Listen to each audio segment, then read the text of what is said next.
এখানে একজন স্বামী হাত তুলতে পারবেন যে জীবনে কোনোদিন আমার বউ 1 সেকেন্ডের জন্য আমাকে দুঃখ দেয়নি, কষ্ট দেয়নি? বলেন তো এরকম একজন। মিথ্যা কথা বললে আপনার খবর আছে ভাই। আপনি দুঃখ পাননি নাকি বউ খুশি করার জন্য মনে করছেন যে না বলে ফেলি? বউ তো নেই না, আমি হাসির জন্য বলি নাই ভাই, আমি হাদিস বললাম। দেখেন এই যে হাজার হাজার স্বামী আমরা মা বোনেরা যারা এসেছেন, আমি জানি না আপনারা আছেন কিনা। আপনি চিন্তা করেন, আপনি নামাজ পড়েন, রোজা রাখেন, কালো বোরকা পরেন, নফল রোজাও রাখেন, একটা স্বামী হাত তুলতে পারলো না। আমিও পারিনি। আমি আন্দাজে মিথ্যা কথা বলবো কেন? আমি দুঃখ পেয়েছি এই জন্য আমি পারিনি। এখানে আমার একটা স্বামীও পেলাম না। মা বোনেরা, জান্নাত যাওয়া কিন্তু কঠিন হয়ে যাবে। আর এখন যদি ওরা বলে হুজুর ওয়াজটা একটু উল্টিয়ে করেন তো, যে একটা স্বামী একটু হাত তুলুক তো, জীবনে স্ত্রীর মনে দুঃখ দেয়নি। না বাবা শাহজালাল, এখানে হবে না হালাল। না, আমাদের চরিত্র আমরা কন্ট্রোল করব। স্ত্রীর গায়ে যারা হাত তোলে, এর মতো ইতড় মানুষ দুনিয়ায় নেই। হাত না তুলে, হাত তোলা একেবারে হারাম কাজ না। আপনি তুলতে পারবেন যদি ফরজ নামাজ না পড়ে, দরকার হয় হাত তুলবেন, কিন্তু 4 জায়গায় কিন্তু মারা যাবে না। মুখে, মাথায়, মুখে, বুকে আর পিঠে, এই 4 জায়গায় স্ত্রী লোকের হাত দেওয়া জায়েজ নেই। যদি এই 4 জায়গা বাদ দিয়ে কোনো জায়গায় মারতে চান, আপনি মারবেন। খালি নামাজ না পড়লে, রোজা না রাখলে, ফরজ রোজা, জায়েজ যে পর্দাটা আছে, এই পর্দাটা যদি না করে, আর 4 নম্বরে যদি স্বামীর জায়েজ কথা না শোনে। কথা বোঝা গেছে? মা বোন যারা এসেছেন, আপনার জান্নাত পাওয়া অতি সহজ।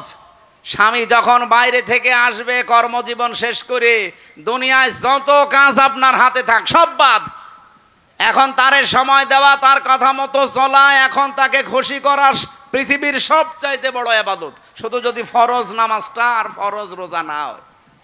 কোন স্বামী যদি পছন্দ করে যে আমার বউ হাতা কাটা ব্লাউজ গায়ে দিলে আমার ভালো লাগে, আপনি তাই দেবেন?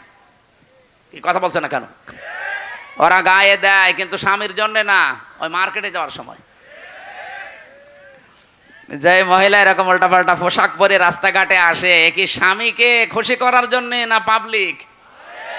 আপনি একটা দাজ্জুস, আর দাজ্জুসের জন্য জান্নাত হারাম। নামাজ পড়ে, রোজা রেখে আর কালো বোরকা পরে কি করবেন? আমরা খাদিজাতুল কুবরার মতো মহিলা চাই। কথা বলেন না কেন? বলতে ঠিক। তো মুহাম্মদ রাসূলুল্লাহর মতো পুরুষ হওয়া লাগবে না? তুমি তো যৌতুক নেওয়ার উস্তাদ, আবার খাদিজার মতো বউ চাই। আমাদেরকে হওয়া লাগবে চরিত্রবান, মুহাম্মাদুর রাসূলুল্লাহর মতো, খাদিজাতুল কুবরার মতো স্ত্রী আমাদেরকে আল্লাহ মিলিয়ে দেবেন। বলেন আমিন। এটা রাজশাহী জেলার চন্দ্রিমা, খড়খড়ি নারিকেল বাড়িয়া, কেচুয়াতুল কেন্দ্রীয় ঈদগাহ ময়দানে কেন্দ্রীয় ঈদগাহ কমিটির উদ্যোগে সন্ত 7ম বাৎসরিক তাফসিরুল কোরআন মাহফিলের স্বনামধন্য সভাপতি জনাব SM ওমর ফারুক, প্রধান অতিথি বাংলাদেশ জামাত ইসলামী কর্তৃক মনোনীত পবা মোহনপুর এই আসনের সম্মানিত নমিনি অধ্যাপক মোহাম্মদ আবুল কালাম আজাদ, আতালাল্লাহু উমরাহু ওয়া বারাকাল্লাহু ফি হায়াতি, আমিন। এতক্ষণ যারা আলোচনা রাখলেন, আপনাদের এলাকার সন্তান মাওলানা রেজাউল ইসলাম উজ্জ্বল, মাওলানা হোসাইন মাহফুজ, হাফেজ মাওলানা আব্দুর রশিদ, বিশেষ অতিথি, অনেক মানুষের নাম দিয়েছেন। যেহেতু আজকে সময় কম, তো একবারে দোয়া করছি, ওয়ারাফা'না লাকা যিকরাক, এদের মর্যাদা সম্মান যেন আল্লাহ দুনিয়া আখিরাতে আরো বাড়িয়ে দেয়। তো মর্যাদা সে আল্লাহ বাড়াবে, আমার তো ভেতরে কোনো কিছু থাকা লাগবে নাকি? আমার ভেতরে কিছু নেই, আন্দাজে আল্লাহ মর্যাদা বাড়াবে? হ্যাঁ, মর্যাদার সম্মান আল্লাহ নিজের জন্য, রাসূলের জন্য, আর ঈমানদার যারা তাদের জন্য।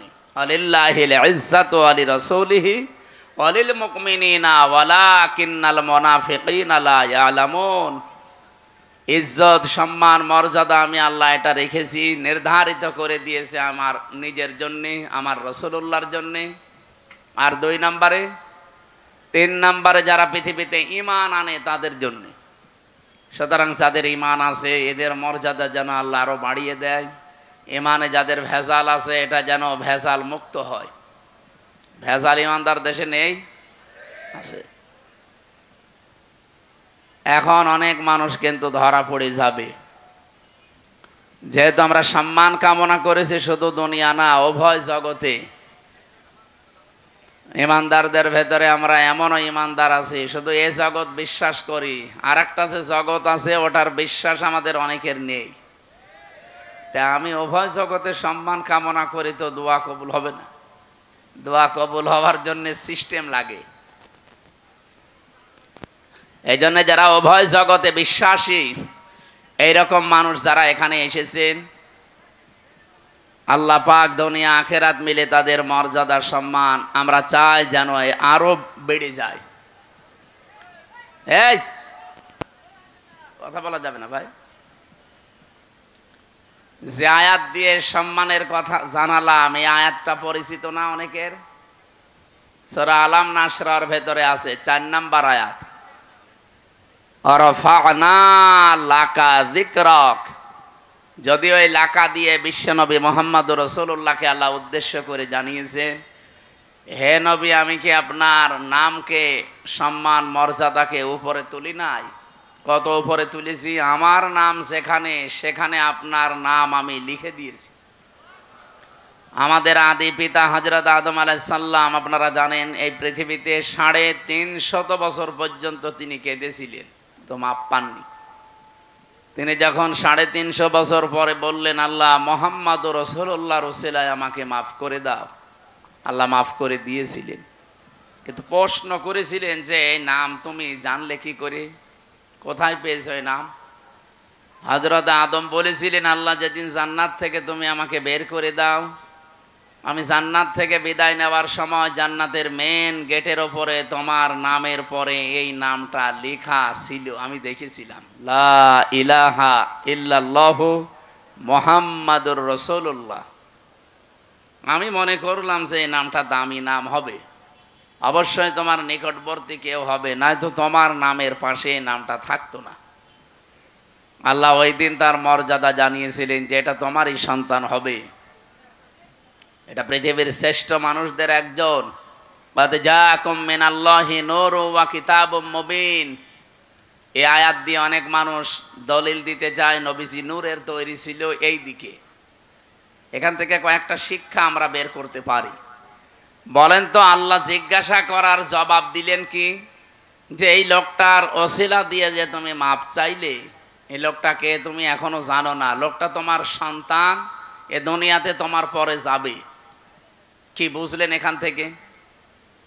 আদম আলাইহিস সালাম অনেকে জিন ছিলেন না ফেরেশতা ছিলেন? মানুষ।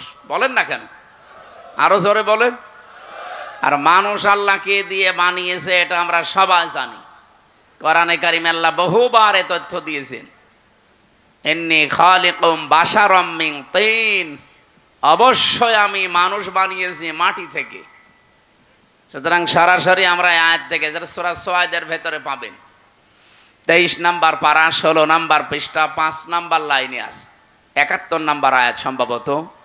আল্লাহ তাআলা জানিয়েছেন অবশ্যই আমি, এটা শেষের অংশে আছে, আবার প্রথমে খুঁজলে পাবেন না, শেষের দিকে আছে, ইন্নী খালিকুম বাশারাম মিন তিন, অবশ্যই আমি বানিয়েছি মানুষ মিন তিন, মাটি থেকে।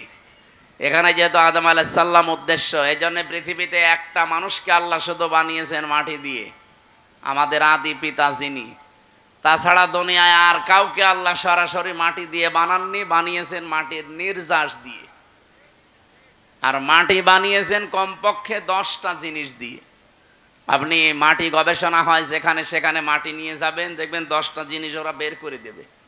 অক্সিজেন দেবে, আয়রন দেবে, সিলিকন দেবে, এরকম অ্যালুমিনিয়াম দিবে, ম্যাগনেসিয়াম দেবে, পটাশিয়াম দেবে, এরকম 10টা জিনিস আমরা পাই। তাহলে এখান থেকে বুঝলাম পৃথিবীতে একমাত্র মাটি দিয়ে বানিয়েছে আদম নবীকে।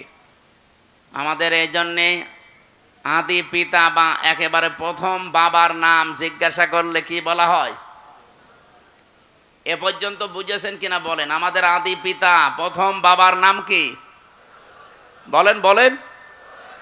আল্লাহ যে ওনাকে বললেন, হে আদম, যার নাম নিয়ে ক্ষমা চাইলে আমি ক্ষমা করে দিলাম, ওইটা তোমার সন্তান হবে এবং তোমার পরবর্তীতে যাবে।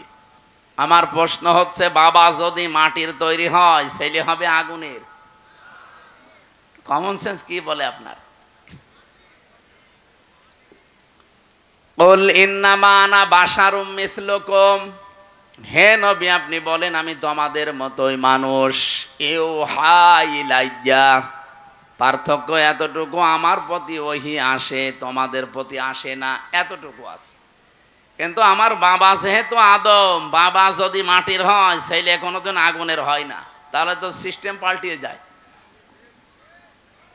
প্রথম এই কথা থেকে এই তথ্য নেওয়ার পরেও কিছু মানুষ, আমি যে আয়াত পড়লাম, কদ জাআকুম মিনাল্লাহি নূরুন ওয়া কিতাবুম মুবিন, এই আয়াত দিয়ে দলিল দিতে যায়। বিশেষ করে এটা চট্টগ্রাম বিভাগে, সিলেট বিভাগে এগুলো তারা যারা গরম সুন্নি ঠান্ডা সুন্নি, এরা এই আয়াতটা নিয়ে আসতে চায়।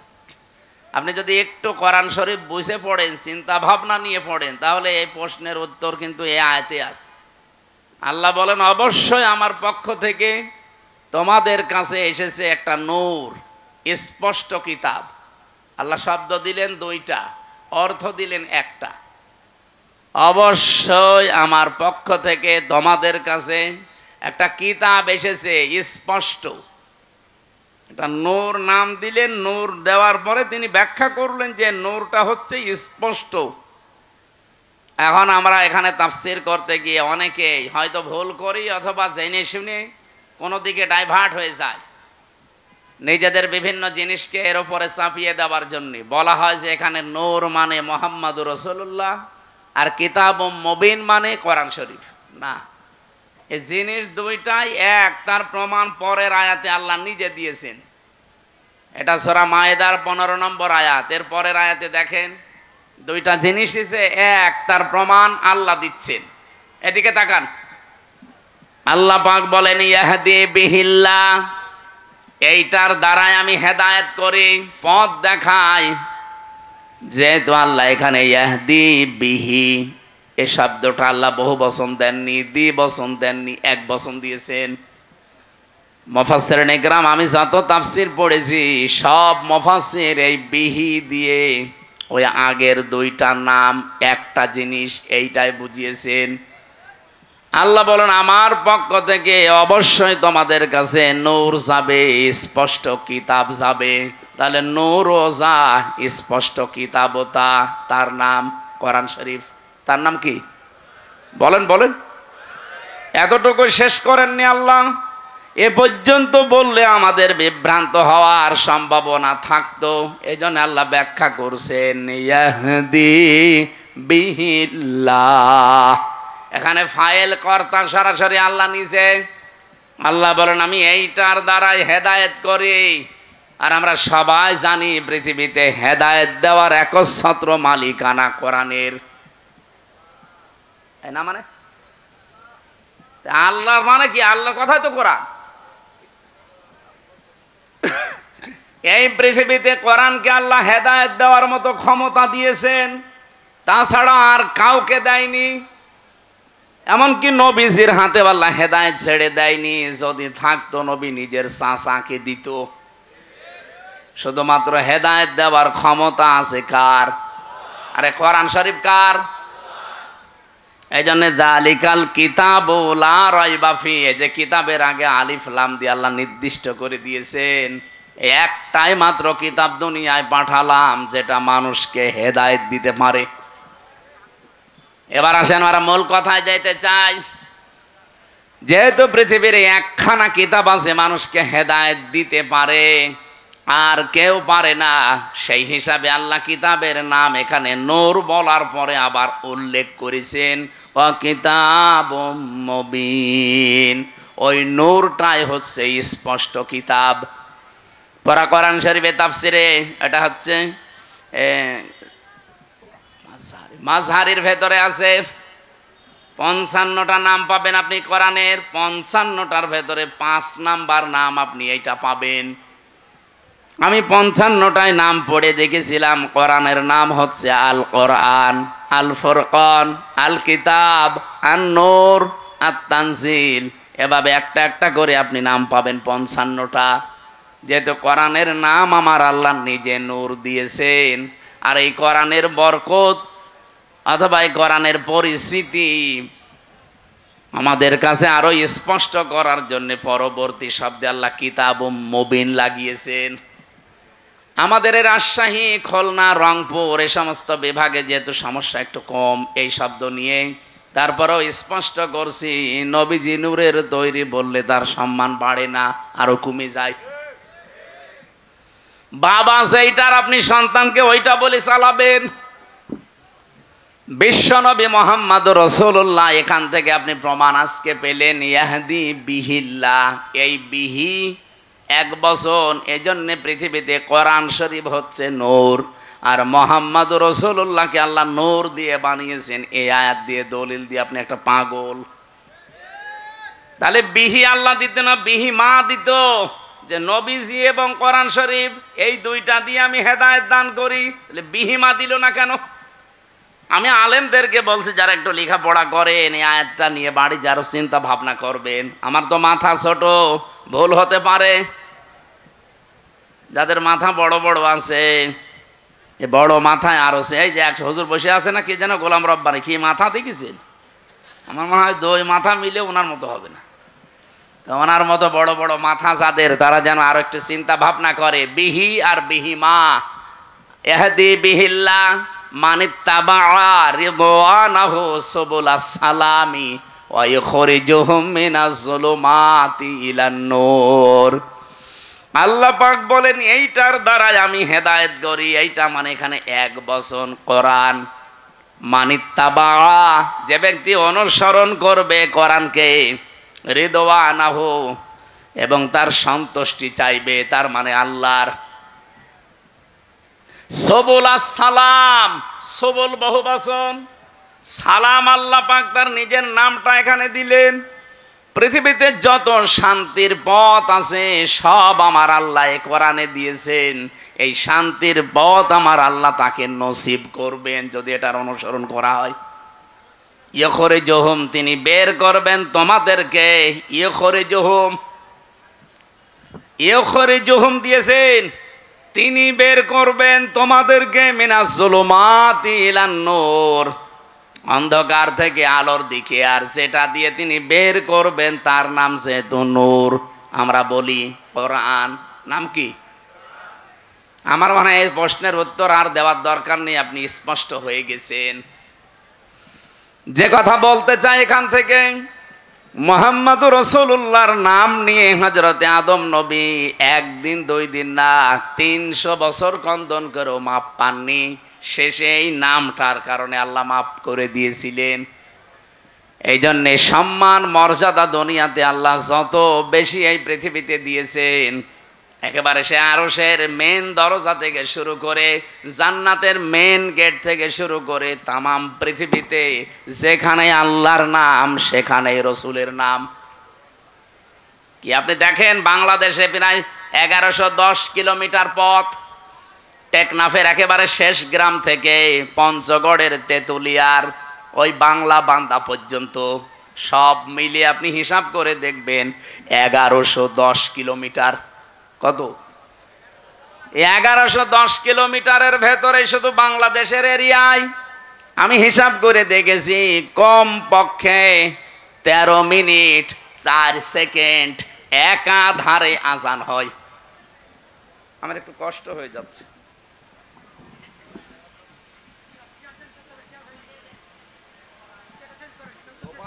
তোমার নাকে মারবো কালকে থেকে।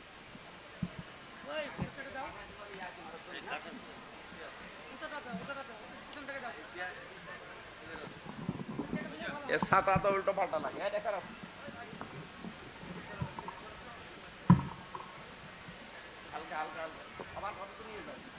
লাগবে না এখানে।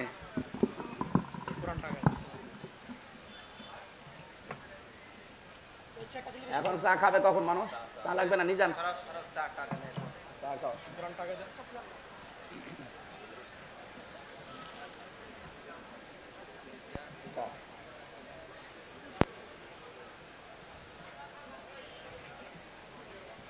সুবহানাল্লাহ।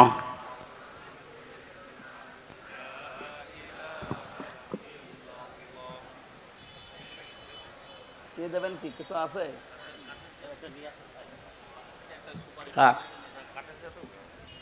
সুবহানাল্লাহ।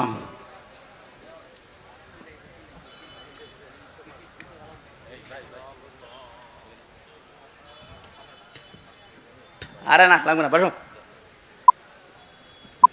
সুবহানাল্লাহ আলহামদুলিল্লাহ।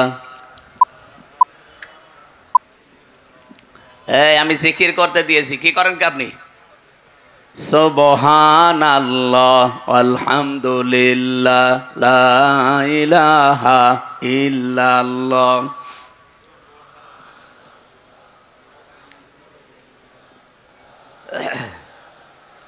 লা ইলাহা ইল্লাল্লাহ মুহাম্মাদুর রাসূলুল্লাহ। আমার ভাইরা, টেকনাফের একেবারে শেষ গ্রাম থেকে যখন আজান আরম্ভ হয়, এরপরে হয়তো আসবে বখিয়া, এরপরে চট্টগ্রাম, এরপরে বান্দরবন, এভাবে একটা একটা করে আপনি আস্তে আস্তে দেখবেন টেকনাফ থেকে একেবারে তেতুলিয়ার বাংলা বান্দা পর্যন্ত 0 পয়েন্ট পুরা একাধারে 13 মিনিট 4 সেকেন্ড আজান হতে আছে, 1 সেকেন্ডও বাদ নেই। যেখানে আল্লাহর নাম উচ্চারণ হবে আশহাদু আল্লা ইলাহা ইল্লাল্লাহ, মুয়াজ্জিন সঙ্গে সঙ্গে বলবে আশহাদু আন্না মুহাম্মাদুর রাসূলুল্লাহ। বলবে না? আল্লাহ বলেন রাফা'না লাকা যিকরাক, আমার নাম যেখানে, আমি আপনার নাম ওই জায়গায় উপরে তুলে দিয়েছি। আমার নামকে ডাকার পরে অনায়াসেই মানুষ দেখবেন আপনার নামটা উচ্চারণ করবে। এই জন্যে সম্মান, মর্যাদা, উচ্চতা এটা আমার জন্যে, আমার রাসূলের জন্যে, আর যারা ঈমান এনেছে তাদের জন্যে। সুতরাং সম্মান মর্যাদা যাদের কামনা করেছি, আল্লাহ যেন উভয় জগতে তাদের ঈমানের উপরে টিকে থাকার তৌফিক দেন। বলেন আমিন। অনেক মানুষ হয়তো টিকে থাকে, মরণের সময় এলোমেলো হয়ে যায়। কি এলোমেলো হয়ে যায় না? আজরাইলকে দেখার পরে হয়তো পাল্টিয়ে যায় না। আমরা চাই এই গুরুত্বপূর্ণ সময়েও তাদের ঈমান যেন টিকে থাকে। বলেন আমিন।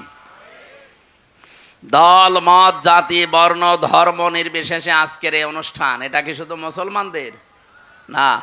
হাদা বায়ানুল লিন্নাস হুদাল লিন্নাস, মানুষ পদবাচ্চা আমরা যারা বিবেচিত সবার জন্য আল্লাহ আজকের এই অনুষ্ঠানটা কবুল করেছেন। কারণ আমরা মানুষ, কোরআন শরীফ যেহেতু সবার জন্য, যারা মানুষ তাদের জন্য।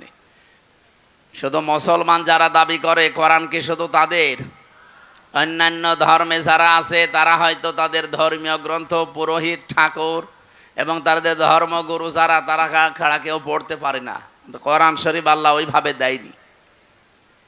এই জন্যে বাংলাদেশে আজ 54 বছর এখনো পর্যন্ত কোনো দাঙ্গা হয়নি। কারণ কোরআন আমরা মনে করি এটা মুসলমানদের জন্য না, এটা সবার জন্য। আর বিশ্বের অন্যান্য দেশে, বিভিন্ন দেশে আমরা দেখি এখনো দাঙ্গা চলছে। অলরেডি ভারতে দাঙ্গা আরম্ভ হয়ে গেছে। কারণ ওদের যে ধর্মীয় গ্রন্থ, ওদের গুরু, ঠাকুর, পুরোহিত ছাড়া কেউ পড়তে পারে না।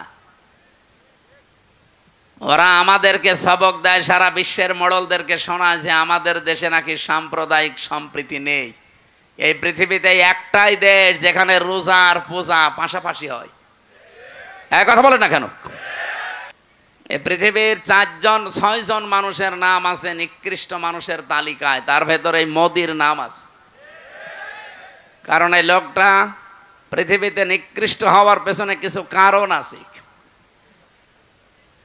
কয়েকদিন আগে আপনারা দেখেছেন গোবিন্দ পরামানিক, বাংলাদেশের একজন হিন্দু মহাজোটের মহাসচিব গোবিন্দ চন্দ্র পরামানিক, এই লোকটা জানিয়েছে যে তামাম দুনিয়ার হিন্দুদেরকে আমি আহ্বান জানাচ্ছি যে এই মাতাল মোদিকে থামান।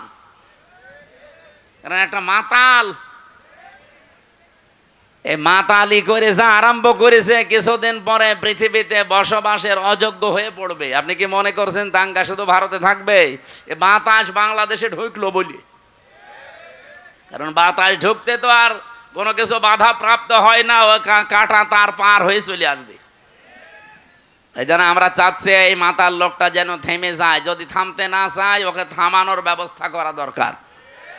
বিশ্বের 257টা দেশ, সবাইকে আহ্বান জানায়, কে কোন ধর্ম মানেন ওটা আপনার ব্যাপার, কিন্তু আমরা চাই এই লোকটাকে, আর এক কোলাঙ্গার আছে ওর দোস্ত, এই লোকটাকেও যেন থামানো হয়। এদের এই ভুল সিদ্ধান্তগুলোর কারণে আগামীর পৃথিবী বসবাসের অযোগ্য হয়ে পড়ছে। ভূমিকম্প হয়েছে, আপনি দেখেছেন? এই লোকটার, এই নেতানিয়াহুর মানামি এই লোকটার শুধু একটা অবৈধ চিন্তা ভাবনার কারণে। 1500 বছর আগে সূরা ইউনূসের 100 নম্বর আয়াতের ভেতরে শেষের দিকে পাবেন এটা। আল্লাহ আমার এইটাই জানিয়েছেন, ওয়ায়াজআলুর রিজসা আলাল্লাযীনা লা ইয়াকিলুন।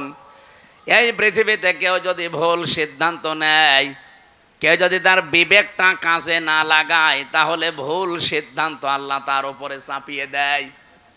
নেতানিয়াহু নামে এই লোকটা, পৃথিবীর এই নিকৃষ্ট মানুষটা, নরেন্দ্র মোদী নামে এই পৃথিবীর নিকৃষ্ট মানুষটা, এবং আমার দেশে যিনি পালিয়েছেন ওইটাও, এগুলোর ভুল সিদ্ধান্ত নেওয়ার কারণে এদের বিবেকটা কাজে লাগে নাই। এই জন্য আল্লাহ তাদের উপরে ভুল বিষয়গুলো চাপিয়ে দিয়েছিলেন। ওয়ায়াজআলুর রিজসা আলাল্লাযীনা লা ইয়াকিলুন। যারা তাদের বিবেক, বুদ্ধি, কমন সেন্স কাজে লাগায় না, তখন আল্লাহ তার উপরে ভুল বিষয়গুলো চাপিয়ে দেয়। এটা চাপিয়ে আপনি আজকে যে দাবানল জ্বলছে, 108টা থেকে 112টার নাম শুনলাম আমরা। এত বড় বড় উন্নত মেশিন তারা সেট করেছে, পানি দিচ্ছে, স্প্রে দিচ্ছে, ঔষধ দিচ্ছে, কিন্তু যত দেয় আগুন তত জ্বলে। কারণ এই আগুন তো আর হামসা লাগায়নি, আগুন লাগিয়েছে কে? আরো জোরে বলেন কে? আপনি কি করবেন এখন? দাবানল, এরপরে আবার ভূমিকম্প। এ ভুল সিদ্ধান্ত যদি আপনি না নিতেন, আপনি বলা তো ঠিক না, ওরে শয়তান বলা দরকার। এই শয়তান যদি ভুল সিদ্ধান্তটা না নিত, তাহলে আমার মনে হয় এই পৃথিবীতে এই বিপর্যয়টা নেমে আসতো না। আর এই দেলাওয়ার নামে এই লোকটার 24 ঘন্টার মনে হয় 18 ঘন্টা কল দেয়।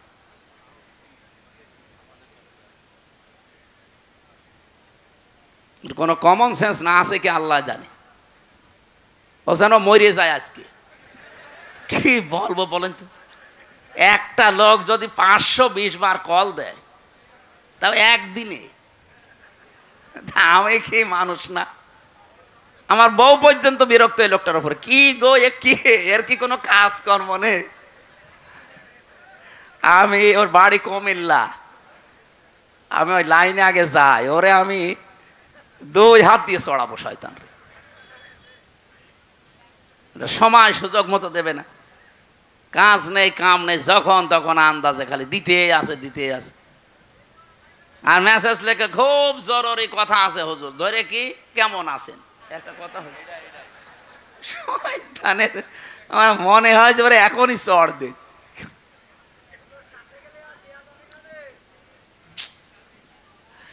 আমার ভাইরা, এই জন্য ভুল যারা সিদ্ধান্ত চাপিয়ে দিচ্ছেন, আল্লাহ এমনি না, ভুল বিষয়গুলো আল্লাহ চাপিয়ে দেবেন যদি বিবেককে কাজে না লাগান। আজ নেতানিয়াহুর কারণে তাদের দেশটা ধ্বংস হয়ে যাচ্ছে। আমার মনে হয় এভাবে যদি আর মাত্র 8-10 দিন চলতে থাকে দাবানলটা আর এই ভূমিকম্প, দেখবেন বিশ্বের মানচিত্র থেকে অভিশপ্ত রাষ্ট্র এই ইহুদিরা, এই ইসরায়েল আর থাকবে না। ঠিক ওর বন্ধু যেহেতু এটা ও যা আরম্ভ করেছে, তার বিবেক কাজ করছে না। আজ আমি কালকে কয়েকটা ইন্টারন্যাশনাল রিপোর্ট পেয়েছি, আন্তর্জাতিক, আপনার মাথা খারাপ হয়ে যাবে। এই যে আজ 9 মাস চলছে হাসিনা পালিয়ে যাওয়ার, এই 9টা মাসইও বারবার চেষ্টা চালিয়েছে এই দেশে যেন অন্তত বিডিআর হত্যা আর শাপলা চত্বরে হেফাজত হত্যার বিচার কেউ যেন না তোলে। কারণ ভালো করে জানে যে 2টা ঘটনা একেবারে ডাইরেক্ট ঘটিয়েছে মোদি। এখন সব প্রমাণ একেবারে হাতে নাতে ধরা পড়ছে। দিগন্ত টেলিভিশন এমনি বন্ধ করে নাই, ইসলামী টেলিভিশন এমনি বন্ধ করে নাই, কারণ এদের কাছে সব ভিডিও ফুটেজগুলো এখনো আছে, এখন তারা সব ছাড়তেছে। সাগর রনিয়েত্তি এমনি হত্যা হয় নাই, বহু রিপোর্ট তাদের কাছে গোপন বিষয় ছিল, ওদেরকে একটু সাহায্য করেছে, তাকেও দুনিয়া থেকে বিদায় করে দিয়েছে। এখন রিপোর্টগুলো যেহেতু হাওয়ায় ভেসে বেড়াচ্ছে, আর বিশ্বের আন্তর্জাতিক মহল যারা, তারা আমাদের চাইতে আপনাদের চাইতে অনেক চালাক। আমি রিমান্ডে গিয়ে তা টের পেয়েছিলাম, ওই 10 দিনে বহু কিছু দেখেছি। ইসরায়েল থেকে যে উন্নত প্রযুক্তির মেশিন তারা নিয়ে এসেছে, আপনি পায়খানার ভেতরে কি করেন ওইটা ওরা দেখতে পায়। এই যে আগস্টের 5 তারিখের পরে বিভিন্ন জায়গায় চাঁদাবাজি আরম্ভ হয়েছিল, এলাকায় হয়েছে কি আমি জানি না, ওই যে নারায়ণগঞ্জে বন্দরে রাত 2টার সময় গেছে চাঁদা চাইতে, পরে ধরা পড়ে গেছে। ও বলছে আমি রাত 2টার সময় আসলাম, তারপরও ধরে ফেললো।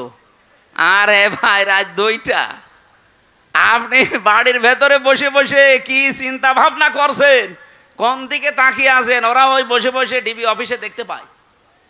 এমন মেশিন নিয়ে এসেছিল। আমারে ধরা পড়ার পরের দিন 20 সালের শেষের দিকে, 21 সালে তো আমারে ধরেছে, যেই দিন ধরেছে ওই দিনই আমার নাম্বার, যেখানে যার আত্মীয় স্বজন সবগুলো ট্যাগ করা, কে কোথায় কি আমার পক্ষে বিপক্ষে বলছে সব ওরা আমাকে শোনাচ্ছে। কিন্তু আশ্চর্য কি গো, আমরা যে বাটন মোবাইলে কথা বলি, এই বাটন মোবাইলে কথা বলার ওদের সামনে কথা বলা একই।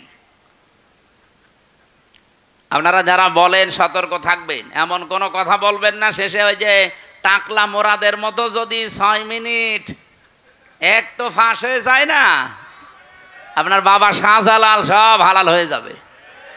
এজন্য কথা বলার সময় এই যে যারা পরকীয়া প্রেম করেন, তুমি আমি, আমি তুমি, আমি তুমি, তুমি আমি, হ্যাঁ মনে করছে কেউ জানে না, কেউ জানে না, মানে ওরা সব দেখতে পাচ্ছে যে আপনি কার বর্ষাতে লাইনে আছেন। এই জন্য মিথ্যা কথা বলবেন না। এখানে কারা লাইনে আছেন হাত তোলেন তো, ওই যে একজন। ঠিক আছে, আপনি লাইন চালান, আপনাকে কয়েকদিন পরে দেখা হবে কার সাথে আপনার লাইন আছে।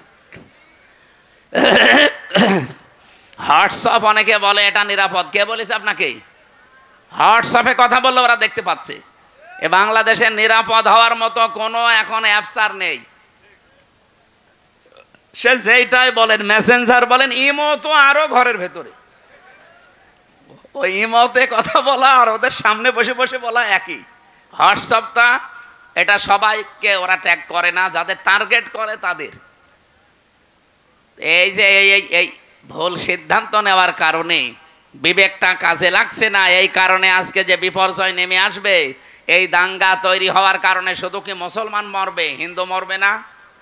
এই কথা বলেন না কেন? ওখানে যদি মনে করেন মুসলমান আছে 30 কোটি, হিন্দু আসে 100 কোটি, এই কারণে আপনি মুসলমান 10 জন মেরে ফেললেন, হিন্দু 2 জন মরিস। বাংলাদেশে আমরা 92 জন মুসলমান 100 জনের, বাকি 4 জন হিন্দু, অন্যান্য জাতি মিলে আর 4 জন। ওখানে যদি 2 জন মুসলমান মরে, এখানে 5 জন মরবে না? হ্যাঁ, সব ছাপা হয়ে যাবে।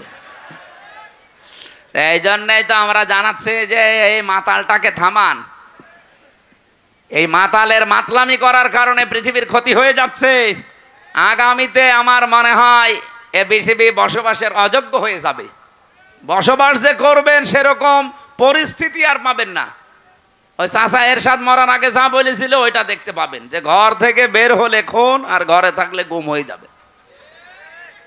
আল্লাহ আমাদের হেফাজত করুন, বলেন আমিন। আমি এখান থেকে এই 2টা দেশের নাম বলার পরে একটা বিষয়ে সিদ্ধান্ত নিতে চাচ্ছি, আপনারা একমত হবেন কিনা আমি জানি না। বাংলাদেশে যিনি দায়িত্বে আছেন প্রফেসর ডক্টর মোহাম্মদ ইউনূস, 2টা নবীর নাম নিয়ে বসে আছেন, মোহাম্মদ আর ইউনূস। 2 নবীর নাম আপনার। আমরা চাই আপনার বিবেক আপনি কাজে লাগাবেন। বিবেক বহির্ভূত কোন কাজ যদি এই দেশে আপনি থাকতে চালু হয়ে যায়, তাহলে আল্লাহ কিন্তু ভুল সিদ্ধান্ত চাপিয়ে দেবে। হাসিনা পালিয়েছে, ওর বিচারপতি পালিয়েছে, মামলার আয়ু পালিয়েছে, সাক্ষীরা পালিয়েছে, তাহলে এটিএম আজহারুল ইসলাম এখনো কেন জেলখানায় আছে? এটা তো বিবেকে মেনে নেয় না। কথা বলেন না কেন? আমরা চাই আজহার সাহেবকে পরশুদিন বৃহস্পতিবারে ওনার আবার আরেকটা ডেট আছে, এই ডেটে যেন আর কোনো বাঙালিকে হাইকোর্ট দেখানো না হয়। আমরা এই মাজলুম মানুষটার মুক্তি চাই। আপনারা চান না? কারা চান দেখি? লিল্লাহে তাকবীর।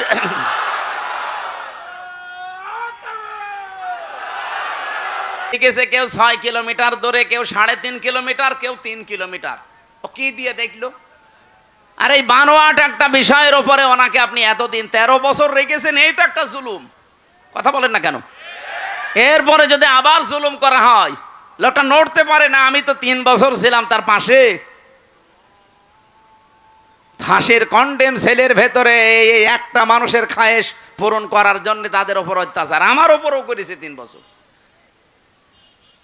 আমার মনে হয় এতদিনও যদি টিকে থাকতো তো এতদিনও আমরা বাইরের জগৎ দেখতে পারতাম না, এতদিনও ওই মামার বাড়ি থাকা লাগবে। এই জন্য যাদেরকে বের করে দিয়েছে এই আগস্টের 5 তারিখের পরে কেউ যেন না থাকে। অনেকে তারেক জিয়া বের হয়েছে, তারেক জিয়ার বউ এবং তার মা সবাই যখন খালাস পেয়েছে বলছে এনাদের খালাস দেওয়া ঠিক হয়নি, কারণ এনারা সাজার আসামি ছিল। আরে ভাই, সাজা যে দিয়েছে কি সাজা বলে?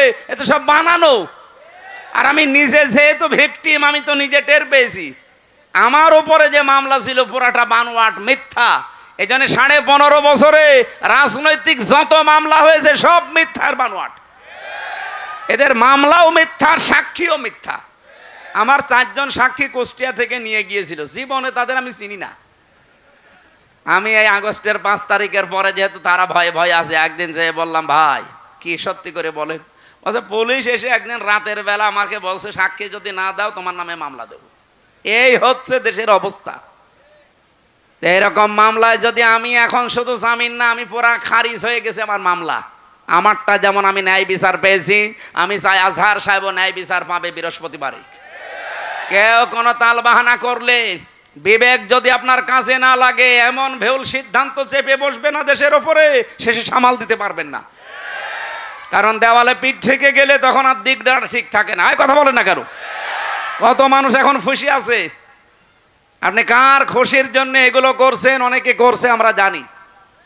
এই জন্য আমরা কোনো বিবেক বহির্ভূত কাজ করতে চাই না।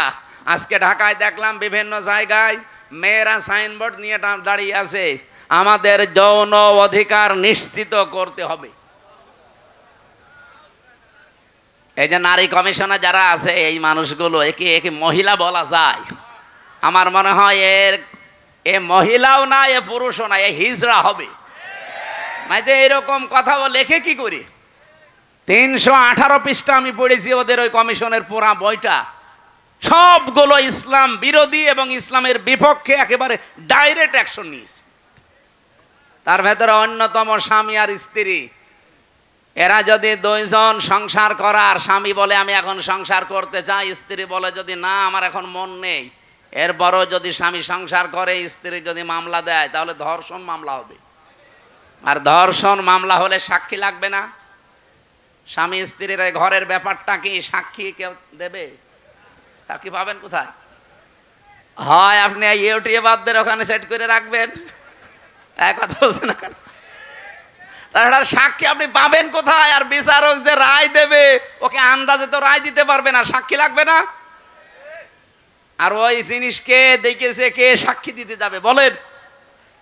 সুতরাং এইরকম নীতিমালা যারা তৈরি করেছে, এ কি সুস্থ না অসুস্থ? আমার মনে হয় এদেরকে আর বাইরে রাখা ঠিক হবে না, তাহলে এই সমাজের ক্ষতি হবে। এদেরকে পাঠানো লাগবে পাবনায়। আরো জোরে বলেন। জেলখানা দেওয়ার দরকার নেই, পাবনায় পাঠিয়ে দেন, ও থাক। কয়েকদিন আগে পাবনায় গিয়েছিলাম, যে দেখলাম পাগল বেশি নেই, সব ভালো হয়ে চলে গেছে। এখন এদেরকে পাঠানো দরকার। ওরা আর পয়েন্টটা লিখেছে দ্বিতীয়টায়, যে শরীর আমার, সিদ্ধান্ত আমার। জেনা ব্যভিচারের ব্যবসা খুলে বসতেছে। শরীর আপনার মানে আপনার শরীরকে দিয়েছে? আপনার বাবা মা দিয়েছে আপনার শরীর? আপনার বাবা আর মার দায়িত্ব ছিল শুধু বিছানায় থাকা। এই শরীরটা আমার আল্লাহ নিজে বানিয়েছেন। সূরা নূরের ভেতরে আছে, সূরা কি মুমিনুনের ভেতরে আল্লাহ পয়েন্ট আকারে দিয়েছেন যে কি করে বানালাম আমি।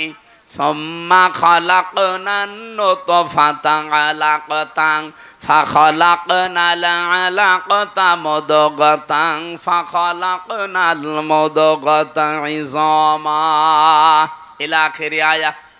আল্লাহ একে সিরিয়াল আকারে দিয়েছেন, আমি নুতফা এর আকারে, এরপরে আমি এটা মুদগা, এরপরে আলাক, এরপরে রক্ত গোশত চর্বি চামড়া দিয়ে একটা ছাউনি দিয়ে বাচ্চার আকার দিয়ে ছেলে না মেয়ে হবে সে সিদ্ধান্ত দিয়ে মায়ের পেট থেকে আস্তে করে বের করে নিয়ে আসি। আল্লাহু আখরাজাকুম মিন বুতুনি উম্মাহাতিকুম লা তা'লামুনা শাইআ। এই আয়াতগুলো পর্যালোচনা করলে দেখা যায় পুরাটা দায়িত্ব আমার আল্লাহ পালন করেছে, বাকি শুধু সিস্টেমটা আমার আল্লাহ, যেহেতু মার বাবার কাছ থেকে শুধু সিস্টেমটা একটু, তাছাড়া আল্লাহ নিজেও আমাদেরকে বানিয়ে বানিয়ে আকাশ থেকে ফেলতে পারতো না? পারতো না? আমাদের আদি পিতাকে ফেলে নাই, কথা বলেন না কেন? আদি মাতাকে ফেলে নাই, তাদেরকে যদি আল্লাহ ফেলতে পারে, এমনকি বাবা ছাড়াও আল্লাহ বানাতে পারে হযরত ঈসাকে, প্রমাণ তো দুনিয়ায় আছে। সুতরাং যারা এই পয়েন্ট লিখেছেন আপনারা কিন্তু স্বাভাবিক নেই, আমার মনে হয় তারা মেয়াদ উত্তীর্ণ গাঁজা খায়। মেয়াদ আলা গাঁজা খেলে তো এত নিছেন, আমার কথা না, দেহ আমার সিদ্ধান্ত আমার। আবার এক মহিলা লিখেছে ব্যানারে যে আমার চামড়া আমি দেব।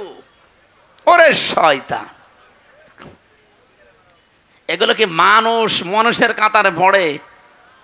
তৃতীয় নাম্বারে পয়েন্টে ওরা লিখেছে যে যৌনকর্মী যারা, তাদেরকে শ্রমিকের মর্যাদা দেওয়া লাগবে। আমার এই পয়েন্টটা পড়ার পরে মনে হচ্ছিল, আল্লাহ যদি বাংলাদেশে কোনো ডাকাত বলে ইউনূস সাহেব আমাদেরকেও কিন্তু মর্যাদা দেওয়া লাগবে শ্রমিকের, কারণ আমাদেরও কষ্ট কম হয় না। ডাকাতি করা কত কঠিন, গাছ কেটে কাঁধে নিয়ে রাস্তায় ফেলে গাড়ি দাঁড় করিয়ে এত বড় ছুরি সামনে নিয়ে দাঁড়ানো লাগে, কথা বলছে না কেন? আমি তো নিজে দেখেছি, কয়বার ডাকাতের হাতে পড়লাম। একবার পড়েছিলাম সাতক্ষীরায়, বিশাল এক গাছ কেটে ৮-৯ জন কাঁধে করে রাস্তার মাঝে দিয়ে গাড়ি থেমে গেল, সবার পেছনে পেছনে বড় বড় ছুরি। আমি তো কাঁচ খুলে দেওয়ার পরে দেখি মুখ বের করে কয়েকজন, মুখ বাঁধা। আমার টাকা পয়সা চা, আমি আগেই বের করে বলছি নেন।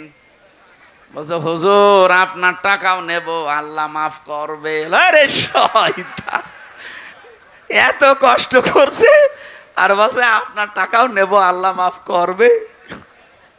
আপনার কষ্ট হচ্ছে না যে কত বড় গাছ, আপনার ঘাম ঝরছে কপাল দিয়ে। এখন ওরা যদি কালকে থেকে আওয়াজ তোলে যে ডাকাতি করতে কম কষ্ট না, আমাদের শ্রমিকের মর্যাদা দেওয়া লাগবে, এ পর্যন্ত থাকলেও কিছু বলতাম না। কিন্তু সমস্যা হয়ে দাঁড়াবে, কারণ এই শব্দটা পুরা হাদিসের বিরুদ্ধে, কোরআনের বিরুদ্ধে। আপনি দেখেন সূরা কসসের ভেতরে আছে, মুসা আলাইহিস সালামকে যেদিন শুআয়ব আলাইহিস সালাম উনি শ্রমিক হিসাবে নিয়োগ দেবেন, ওনার মেয়েদের ওই যে কুয়া থেকে পানি তুলে দিয়েছিলেন, কুয়া থেকে, ওই বিশাল কুয়া থেকে পানি তুলে নেওয়ার সময় ওনার ঘাম ঝরছিল। মেয়ে দুইটা গিয়ে বলেছে, বাবা এরকম একটা শক্তিশালী এবং বিশ্বস্ত, আমিন বলা হয় কোরআনে আছে, আমিন, এরকম একটা বিশ্বস্ত শ্রমিক পেয়েছি, আপনি যদি নিতে চান তো উপকার হবে, তার শরীরের শক্তি আছে, আমরা দেখেছি 4-5 জন রাখাল মিলে যে ঢাকনা সরাতে পারে না কুয়ার, অথচ ওই লোকটা দেখলাম 1 হাত দিয়ে কুয়ার ঢাকনা সরিয়েছে। শ্রম দিলে মানুষের শরীর থেকে ঘাম ঝরে, এই ঘামের মর্যাদা এত বেশি। আল্লাহর নবী জানিয়েছেন, আল কাসিবু হাবিবুল্লাহ, যারা কাজ করে খায় নিজের হাতে, ঘাম ঝরায় শরীর থেকে, এরা আর সাধারণ মানুষ থাকে না, এরা আল্লাহর বন্ধু। আর সেইটাকে আপনি কোথায় মিলাচ্ছেন বলেন? যে আপনি সেটাকে আজকে যারা দেহ ব্যবসা করে খায়, যারা পতিতা, যারা জেনা ব্যভিচারের একেবারে বাজার খুলে বসেছে, বাংলাদেশে এখন 1 লাখ মাত্র পতিতা আছে সারা বাংলাদেশ মিলে, সরকারি জরিপ। এই মানুষগুলোকে আমরা চাই, তাদের যদি সত্যি মর্যাদা দিতে চান, ডক্টর মোহাম্মদ ইউনূস একটা আলাদা বিভাগ খোলেন, খুলে তাদেরকে পুনর্বাসনের ব্যবস্থা করেন। এক কথা বলছেন না কেন? কত ধনী মানুষের টাকা ব্যাংকে পড়ে আছে, ছাতা পড়ে যাচ্ছে, ও জানেই না কত টাকা আছে। ওই টাকাগুলোর কাছ থেকে নেন। মাত্র 1 লাখ যৌনকর্মী, এদের কর্মসংস্থান তৈরি করেন। দরকার হয় ওদের আলাদা আলাদা বিয়ের ব্যবস্থা করেন। এরপরে এই মানুষগুলোকে সেলাই মেশিন কিনে দেন, 2টা গরু কিনে দেন, 5টা ছাগল কিনে দেন। এই সমস্ত কাজ কারবারে নেই। ওনারা শ্রমিকের মর্যাদা দিতে চায়। যেই কয়জন কমিশনে আছে সবগুলো তিলক পরা আর টিপ পরা। এগুলো সব ওই স্বৈরাচারের দোসর, ওই খনি হাসিনার দোসর। এই 15.5 বছরে সব ওদের পক্ষে কথা বলতো, এখন হঠাৎ করে সুর পাল্টিয়েছে। আপনি সুর পাল্টান আর রং পাল্টান, কোরআনের বিরুদ্ধে আপনি অবস্থান নিয়েছেন। এই জন্য আমরা বারবার বলছি, এই কমিশনের রিপোর্ট তো দূরের কথা, ও কমিশনই দেশের মানুষ মানে না। এরপরও যদি বাধ্য করেন, আগস্টের 5 তারিখ কিন্তু শেষ হয়ে যায়নি, আবার আসতেছে। এই কথা বলেন না কেন? হাজারো আল্লাহর কোরআনের 13টা আয়াত ওরা ভুল ধরেছে। ভারতে আল্লাহর কোরআনের 26টা আয়াতের বিরুদ্ধে কেস দিয়েছে, আর এখানে অলরেডি 13টা আয়াতের বিরুদ্ধে ওরা মামলা দিয়েছে। মামলায় তো এটা, কারণ এর বিরুদ্ধে অবস্থান নেওয়া। কয়েকদিন পরে দেখবেন বলবে এটা বাতিল করেন, এটা আর মানি না। আল্লাহর কোরআনে আছে, ইউসিকুমুল্লাহু ফি আওলাদিকুম লিযযাকারি মিসলু হাজ্জিল উনসায়াইন। এই পৃথিবীতে এক পুরুষ যা পাবে 2 নারী তাই পাবে। এটা নদী মেয়েদের প্রতি অবিচার, বৈষম্য। এজন্য আয়াত পাল্টাতে হবে। কত বড় ক্ষমতা আপনার!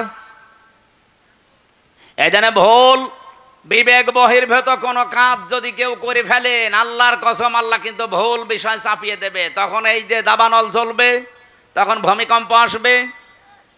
আমি আর বাকিটা বললাম না। এই জন্য যারা দায়িত্বে আছেন, আহ্বান করি আপনারা এখনো আপনার বিবেকটা কাজে লাগান, নয়তো ভুল বিষয় চেপে বসলে তখন সামাল দেওয়া কঠিন হয়ে যাবে। আল্লাহ আমাদেরকে বোঝার তৌফিক দিন, বলেন আমিন। সূরা তাওবার 100 নম্বর আয়াত আমরা পড়েছি। আমার আলোচনার বিষয় হচ্ছে সাহাবীদের অনুসরণ। এটাতে কত বড় গুরুত্বপূর্ণ জিনিস আমাদের জন্য। আল্লাহর নবী জানিয়েছেন, আল্লাহ আল্লাহ ফি আসহাবি লা তাত্তাখিদুহুম গরাদাম মিন বাদি ফামান আহাব্বাহুম ফাবিহুব্বি আহাব্বাহুম আমান আবগাদাহুম ফাবিবগদি আবগাদাহুম আখায়রু উম্মতি করনি সুম্মাল্লাযীনা ইয়ালুনাহুম সুম্মাল্লাযীনা ইয়ালুনাহুম ইলা আখিরি আয়াত, ইলা আখিরিল হাদিস। এটা হাদিসের ভাষা। নবীজি বলেন, পৃথিবীর মানুষেরা আমার সাহাবীদের সম্পর্কে সাবধান। আমার সাহাবীদের সম্পর্কে, আমার সাহাবীদের সম্পর্কে সাবধান। আমার সাহাবীদের সাথে কেউ যদি শত্রুতা করে, সেজন্য আমি নবীর সাথে শত্রুতা করে। একজন আজানের জবাব দিয়ে দেন, দিলে আদায় হয়ে যাবে, দিয়ে দেন, একজন দিয়ে দেন। এই পৃথিবীর কোন মানুষ যদি আমি নবীর সাথে দুশমনী করে, সেজন্য দুশমনী করে কার সাথে? বলেন বলেন, আল্লাহর সাথে। এজন্য আমাদের এই জায়গাটা খুব সেনসিটিভ জায়গা। আল্লাহ এত বেশি প্রশংসা দিয়েছেন সাহাবায়ে কেরামের, যেহেতু আল্লাহ তাদের উপরে বলে দিয়েছেন রাদিয়াল্লাহু আনহুম ওয়া রাদু আনহু, আমি নিজে তাদের উপরে খুশি হয়ে গেছি যেমন তারা আমাদের উপরে খুশি আছে। সুতরাং তাদের পথ অনুসরণ অনুকরণ করলেই আল্লাহকে সন্তুষ্ট এবং রাজি খুশি করা যাবে বলে আমরা কোরআন থেকে তথ্য পেয়েছি। সাহাবায়ে কেরামের মর্যাদা আকাশচুম্বী। তারকা দেখতে পান, তারকার চাইতে সাহাবায়ে কেরামের মর্যাদা আল্লাহর কাছে অনেক বেশি। তারা হেদায়াত প্রাপ্ত প্রত্যেকেই, আর প্রত্যেকেই জান্নাতি। আমরা বলি যে 10 জন সাহাবী আশারায়ে মুবাশশারা, কে বলেছে আপনাকে? খালি ওই 10 জনই জান্নাতি, আর বাকি যে লক্ষ লক্ষ সাহাবী এরা জান্নাত যাবে না? বলেন, ওই 10 জন সাহাবীর ভেতরে খাদিজাতুল কুবরার নাম আছে? বলেন না কেন? আয়েশার নাম আছে, ফাতেমার নাম আছে, তারা জান্নাতি না? ফাতেমা জান্নাতের নেত্রী হবে, সমস্ত মহিলাদের সর্দার। হযরতে আয়েশা সিদ্দিকা রাদিয়াল্লাহু তাআলা আনহা, হযরতে কি খাদিজাতুল কুবরা, তাকে আল্লাহ নিজে জান্নাত বানিয়ে দুনিয়ায় পাঠিয়ে সুসংবাদ দিয়েছেন, এবং আল্লাহ নিজে তাকে সালাম দিয়েছেন। এই পৃথিবীতে একজনই মহিলা যে আল্লাহর সালাম পেয়েছে এবং জান্নাতে অলরেডি ঘর পেয়েছে জীবিত অবস্থায়। অথচ খাদিজা জীবনে একটা ওয়াক্ত নামাজ পড়েনি, এক ওয়াক্ত নামাজ পড়েনি, একটা রোজা রাখেনি, জীবনে একদিনের জন্য পর্দায় থাকেনি। বলেন, তার পুরা জীবন আমি পড়ে দেখেছি, জীবনে কোনোদিন তিনি পর্দায় ছিলেন না। নামাজ পড়লেন না, রোজা রাখলেন না, হজ করলেন না, যাকাতও দেননি, পর্দায়ও নেই। অথচ আল্লাহ সালাম দিয়েছে, জান্নাতে ঘর বানিয়ে পাঠিয়েছে। একটাই কারণ, কারণ উনি ইন্তেকালের পরে এই বিধানগুলো নাজিল হয়, এই জন্য উনি মানতে পারেন নাই। কিন্তু আল্লাহ তাকে খুশি হয়ে সালাম দিলেন কেন? জান্নাতে ঘর বানিয়ে সুসংবাদ পাঠালেন কেন? তার পুরা জীবন পড়ে দেখবেন, জীবনে এক সেকেন্ডের জন্যও কোনোদিন স্বামীর মনে উনি দুঃখ দেননি। এরকম মহিলা তো এখন ঘরে ঘরে। এখানে একজন স্বামী হাত তুলতে পারবেন যে জীবনে কোনোদিন আমার বউ এক সেকেন্ডের জন্য আমাকে দুঃখ দেয়নি, কষ্ট দেয়নি? বলেন তো এরকম একজন।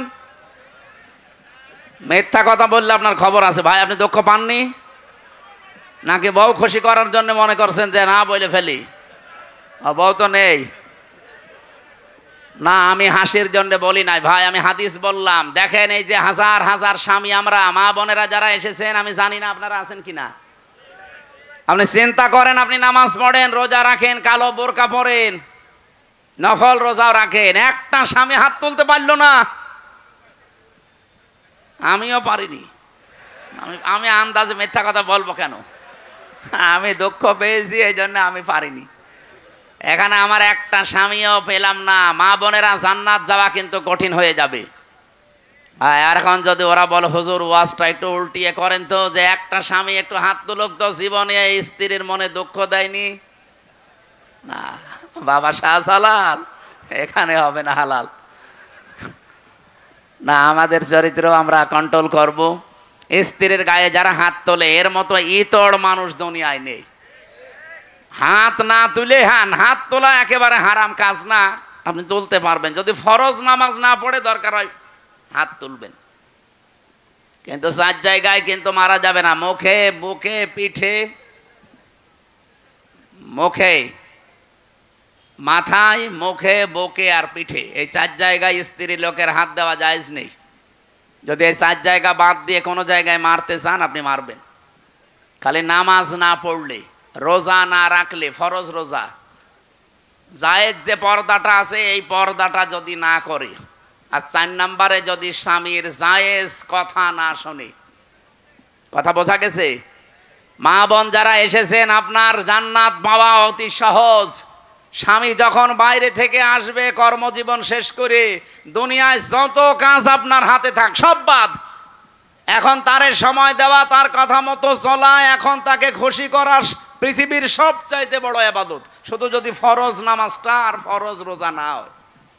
কোন স্বামী যদি পছন্দ করে যে আমার বউ হাতা কাটা ব্লাউজ গায়ে দিলে আমার ভালো লাগে, আপনি তাই দেবেন? কি কথা বলছেন না কেন? ওরা গায়ে দেয়, কিন্তু স্বামীর জন্য না, ওই মার্কেটে যাওয়ার সময়। যে মহিলা এরকম উল্টাপাল্টা পোশাক পরে রাস্তাঘাটে আসে, কি স্বামীকে খুশি করার জন্য না পাবলিক? আপনি একটা দাজ্জুস, আর দাজ্জুসের জন্য জান্নাত হারাম। নামাজ পড়ে, রোজা রেখে আর কালো বোরকা পরে কি করবেন? আমরা খাদিজাতুল কুবরার মতো মহিলা চাই। কথা বলেন না কেন? বলতে ঠিক। তো মুহাম্মদ রাসূলুল্লাহর মতো পুরুষ হওয়া লাগবে না? তুমি তো যৌতুক নেওয়ার উস্তাদ, আবার খাদিজার মতো বউ চাই। আমাদেরকে হওয়া লাগবে চরিত্রবান, মুহাম্মাদুর রাসূলুল্লাহর মতো, খাদিজাতুল কুবরার মতো স্ত্রী আমাদেরকে আল্লাহ মিলিয়ে দেবেন। বলেন আমিন। আমার ভাইরা, সাহাবা একরামের যেহেতু অনেক অনেক মর্যাদা, আমি সবগুলো না বলতে পারলেও একটু সিস্টেমে বলছি। সাহাবা একরাম যেহেতু কবুল হয়ে গেছে আল্লাহর দরবারে, ওয়াসাবিকুনাল আউয়ালুনা মিনাল মুহাজিরিনা ওয়াল আনসার, এই পৃথিবীতে যারা উপরে গেছে আগে অগ্রভাগ, এবং তাদেরকে যারা অনুসরণ করেছে মুহাজির এবং আনসারদের ভেতরে, আল্লাহ পাক বলেন এই মানুষগুলো অগ্রগামী। আল্লাযীনা তাবাউহুম বিইহসান, আর এদেরকে যারা অনুসরণ করবে তাদের উপরে আমি আল্লাহর ইহসান, তার মানে আমার বানানো জান্নাত তাদের জন্য। বলেন সুবহানাল্লাহ। সাহাবা একরামকে আল্লাহর দরবারে কবুল হওয়ার পেছনে আমি এই কয়টা কারণ পুরা কোরআন থেকে হাদিস থেকে পেয়েছি। 1 নম্বরে তাদের কয়েকটা গুণ আমাদের ভেতরে থাকা দরকার। এক নম্বরে বেশি আল্লাহর জন্য তাদের অন্তর নিবেদিত ছিল সব সময়। আপনি যদি কাউকে ভালোবাসেন আল্লাহর জন্য বাসবেন, কাউকে যদি ঘৃণা করেন আল্লাহর জন্য করবেন, কাউকে যদি কিছু দান করেন আল্লাহর জন্য করবেন, কাউকে যদি দান করা থেকে বিরত থাকেন যে আমি দেব না তোরে কিছু, তাও যেন আল্লাহর জন্য হয়, ব্যক্তিগত বা পারিবারিক সামাজিক কোনো কারণে না হয়। কথা বোঝা গেছে? আল্লাহ রাব্বুল আলামিন বলেন যে মানুষটার মন মানসিকতা আল্লাহর জন্য নিবেদিত থাকবে সব সময়, এটা সাহাবীদের ভেতরে ছিল। দুনিয়া একদিকে আর আমার আল্লাহর বিধান একদিকে, এই জন্য তারা আল্লাহর দরবারে খুব তাড়াতাড়ি মঞ্জুর হয়েছিলেন। 2 নম্বরে তাদের মুখে যা ছিল ওইটা তাদের মনে ছিল। মুখে বললেই ওইটা মন থেকে বলতেন, লোক দেখানোর জন্য বলতেন না। 3 নম্বরে বেশি তারা নিজের উপরে অন্যকে প্রাধান্য দিতেন, যদিও নিজের অনেক কিছুর দরকার আছে, প্রয়োজন আছে, এরপরও তারা অন্যকে অগ্রাধিকার দিতেন। এই একটাই মাত্র কারণ, পুরাটা 7টার ভেতরে এইটা। নিজের প্রয়োজন থাকার পরেও অন্য ভাইয়ের প্রয়োজনকে সামনে দেওয়া, অগ্রাধিকার দেওয়া। আল্লাহ পাক এত বেশি খুশি হতেন তাদের উপরে এই কারণে যে রাদিয়াল্লাহু আনহুম ওয়া রাদু আনহু, এই আয়াত তাদের জন্য আল্লাহ নাযিল করে দিয়েছেন। আল্লাহ এতটুকু বলে যদি আয়াতটা শেষ করে দিতেন, এই আয়াতটা আমি পড়তাম না। এর পরবর্তী কিছু সুসংবাদও দিয়েছেন, ওয়া আদালাহুম জান্নাত। আল্লাহ তাআলা বলেন আমি প্রস্তুত করে অলরেডি রেখে দিয়েছি এমন একটা বাগান, তাজরি মিন তাহতিহাল আনহার। না না, ভুল হয়েছে। তাজরি তাহতাহাল আনহার, মিন নেই এখানে। মিন যদি থাকতো তাহলে তাহাতি হতো, যেহেতু মিন নেই এই জন্য কোরআনে একটা জায়গায় শুধু তাজরি তাহাতাহাল আনহার, এমন একটা নদী আর নহর প্রবাহমান বাগান বানিয়েছি। খালিদিনা ফিহা আবাদা, চিরকাল আমি আল্লাহ তাদেরকে ওই জায়গায় থাকতে দেব। যালিকাল ফাউজুল আযীম, এটাই জীবনের মহা সফলতা। বলেন সুবহানাল্লাহ। এই আয়াতটার ভেতরে আমি কয়েকটা তথ্য পেয়েছি। সূরা হাশরের 9 নম্বর আয়াতের ব্যাখ্যা পেয়েছি। ওয়ায়ুসিরুনা আলা আনফুসিহিম ওয়ালাউ কানা বিহিম খাসাসা। আল্লাহ পাক বলেন ওদের নিজেদের প্রয়োজন আছে, এরপরও তারা অন্যকে অগ্রাধিকার দিয়েছে। হযরতে আনাস রাদিয়াল্লাহু তাআলা আনহু বলেন নবীজি মসজিদে নববীতে 2-2-3-3 পরপর 3 দিন মেহমান এসেছে তার কাছে। একবারে মেহমান আসার পরে রাতের বেলা এসার পর বিশ্বনবী ডাক দিয়ে বললেন আজকে এই মেহমানটা নিয়ে যাওয়ার মতো আমার ক্যাপাসিটি নেই, তোমাদের যদি কারো থাকে ক্যাপাসিটি তাহলে বলো একটু নিয়ে যাও। হযরতে আনাস বললেন নবী আমার কাছে দেন। নিয়ে গেলেন বাড়িতে, স্ত্রীকে বলে নবীর মেহমান, যা পারো খেতে দাও। স্ত্রী ঘরের ভেতরে ডাক দিয়ে বলছেন দেখেন যা খাবার আছে 2টা ছেলে মেয়ের শুধু হবে, আমরাই না খেয়ে থাকবো মনে করছিলাম, আপনি এরপরে আবার মেহমান নিয়ে এসেছেন। ঠিক আছে, নিয়েই যখন এসেছেন আর রাসূলুল্লাহর মেহমান, আপনি এক কাজ করেন, আপনি একটু মেহমানকে নিয়ে গল্প করেন, কথাবার্তারা বলতে থাকেন, আমি এই ফাঁকে 2টা বাচ্চাকে ঘুম পাড়িয়ে দেই। ঘুম পাড়িয়ে দিয়ে নিজের মেহমানকে সাথে নিয়ে আপনাকে আমি যখন বাচ্চাদের খাবারটা দিয়ে দেব, এরপরে আমি নিজের থেকেই বাতি লিভিয়ে দেব। আপনি অন্ধকারের ভেতরে শুধু মুখ নাড়াতে থাকবেন আর মেহমানকে খাবারটা দিতে থাকবেন আর বলবেন এই তো আলো নিয়ে আসো, আলো নিয়ে আসো। কয়েকবার বলতে বলতে যখন খাবার শেষ হয়ে যাবে আপনি শুধু মুখ নাড়াতে থাকবেন আর হাত নাড়াবেন, অন্ধকারের ভেতরে যেন সে মেহমান বুঝতে পারে যে না আপনিও খাবার চালাচ্ছেন। শেষ হয়ে গেল খাবারটা এভাবে। সকালবেলা মসজিদে নববীতে হযরতে আনাস বলেন আমি নামাজে গেছি, নবীজি আমাকে ডাক দিয়ে বললেন মেহমানের সাথে কি ব্যবহার করলে, কেন? আল্লাহর আরশ পর্যন্ত খুশি হয়ে গেছে, তোমাদের নামে সূরা হাশরের 9 নম্বর আয়াত নাযিল হয়ে গেছে। নিজেদের প্রয়োজন থাকার পরও যারা অন্যের অগ্রাধিকার দেয়, অন্যকে গুরুত্ব দেয়, তাদের জীবনটা সাহাবীদের মতো আল্লাহ কবুল করে নেয়। আজ বাংলাদেশে এটা খুব বেশি দরকার। এই কথা বলছেন না কেন? এটা আজকে দল মত জাতি বর্ণ ধর্ম নির্বিশেষে খুব বেশি দরকার। যদি সাহাবীদের মতো কবুল হতে চান, গ্রহণযোগ্য হতে চান, নিজের প্রয়োজন থাকার পরও অন্যেরটা অগ্রাধিকার দেবেন। এটা আমাদের অনেকের মন আছে, কিন্তু আমরা পেরিয়ে উঠি না বর কারণে। আমার বোনের জন্য, আমার ভাইয়ের জন্য, আমার চাচার জন্য, আমার ফুফুর জন্য আমার মন আছে, আমি কিছু করব। আমার অগ্রাধিকার দেওয়া দরকার তাদের গুরুত্বের, তাদের পরিবারের, তাদের অসচ্ছলতার। কিন্তু অনেক পরিবারে আছে বউ শুধু টান দিয়ে ধরে, না অত দরকার কি? এরকম বউ দেশে নেই? কার বউ এরকম আছে মন ছোট? হাত তোলেন তো। না, এলাকায় ওসব নেই।